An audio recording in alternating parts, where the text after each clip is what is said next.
any ancient evidence of the giant Nephilim? In the Bible and Numbers and Genesis, it refers to the Nephilim. When you're in Numbers, you're on the other side of the flood, and when they send the spies into the land, they come back with a report that there's Nephilim in the land. They're ginormous, and they're terrified of them, right? In Egypt, they used to have something called execration text, where they would write the names of tribes on jars and then smash them. Like, I hope you get destroyed like this pottery. And on one of the pottery shards, we found a reference to the Anakim. We've also found the writings of Egyptian scribes that talked about going through the land of Philistia, where Goliath would have been from. These massive people that from nose to foot are 5 cubits high, which would be 9 feet plus. Josephus, who's a first century historian, talks about being in possession of gigantic bones. The excavations of the city of Goth, everything is built to a much grander, larger scale. You see different cultures through history talking about very large people in the land of Philistia.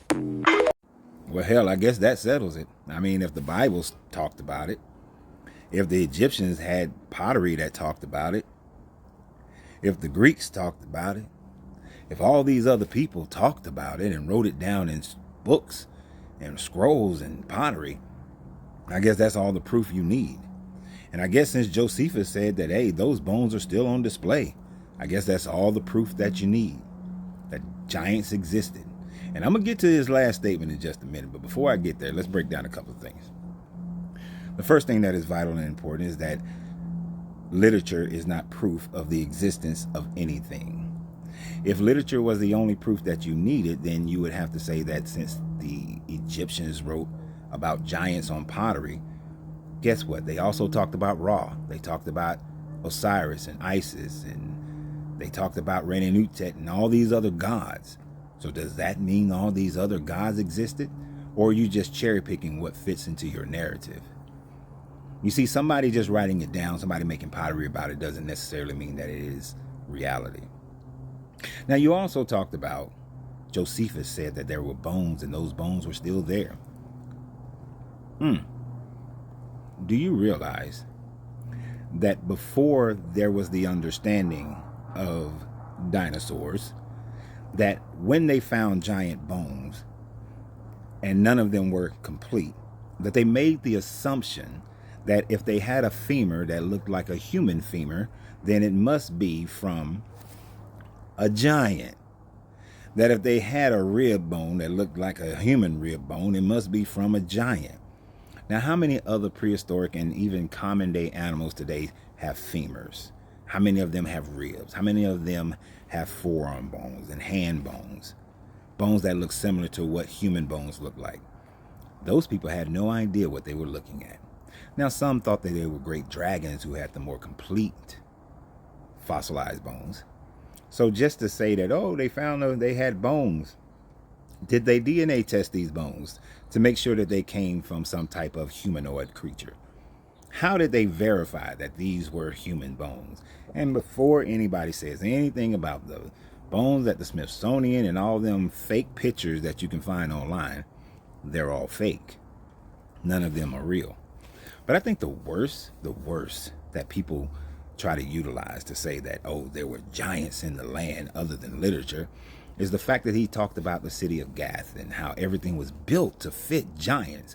So that would mean that this, which is, it was labeled as one of the doors at the Pantheon, but it also looks like the door at the Vatican.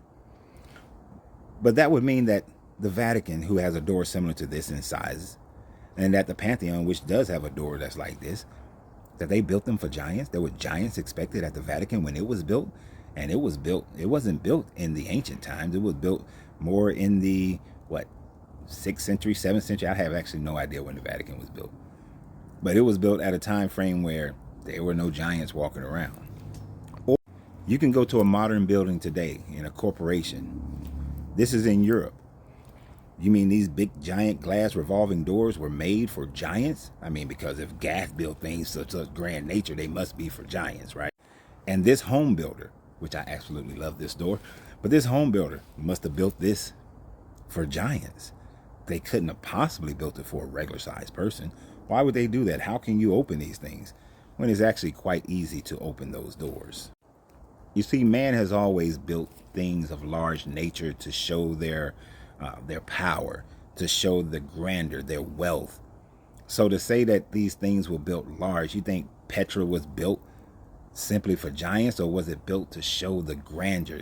You think the pyramids were built for giants or to show the grandeur, that the Valley of the Kings in Karnak was built for giants, or they were built for grandeur? Man has always had this idea and this thought process of giants. And it's more than likely because there were people who, throughout history, have had aglamegalia or giantism, which causes a person to grow to a stature of no more than 9 feet. No human can be taller than 9 feet. The law of square cubit demonstrates that the human body cannot maintain any percentages over 9 feet. And anyone who gets close to it suffers from all types of ailments, and their bones are just not dense enough or strong enough to be able to hold up their body. Their organs usually begin to fail at an early age. So the idea that any giants were more than 9 feet is just ridiculous. But people believe in this book. So in order to believe in this book, they have to make all the stories true. Like a man living in the belly of a fish for 3 days, and talking donkeys and talking serpents and all these other amazing, miraculous things. But no, giants in the framework of the Bible have never existed. And then the question begs, if everybody was dead except for Noah and his children, how did the giants still be on the planet Earth after that? Riddle me that, Batman. Because only in the book of Enoch does it talk about the giant Og being tied to the mast of the ark. Other people make false claims that are not within their narrative, that, oh, there was a second incursion of fallen angels. But you have no evidence of that. Your book doesn't even say that. Or that, oh, the wives had the giant bloodline in them. You have no proof of that. There is nothing in your book that says that. That's just apologists' way of lying in order to facilitate their story and make it work. But hey, y'all have a great day. And always remember, you have to free yourself to be yourself, because your greatness is non-negotiable. Good journey, good vibrations.